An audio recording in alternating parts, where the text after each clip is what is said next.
Welcome to Kenton's videos. Enjoy the video.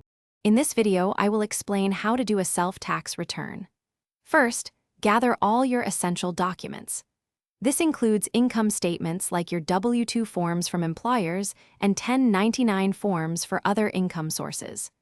Don't forget to collect records for any potential deductions or credits, such as student loan interest, medical expenses, or charitable contributions. Having everything organized upfront will make the entire process much smoother and less stressful. Next, you'll need to choose how you want to file. You can opt for electronic filing, which is often faster and more accurate, or submit a paper return by mail.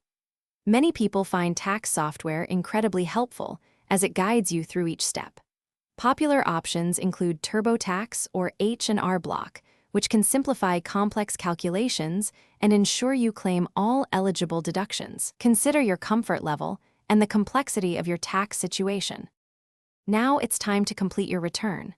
Carefully input all your income, deductions, and credits into your chosen software or onto your paper forms.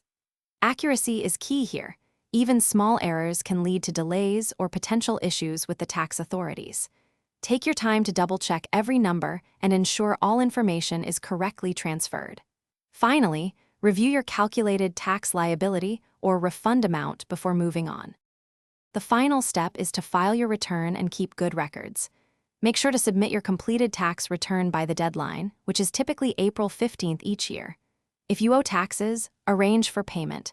If you're due a refund, you can often set up direct deposit.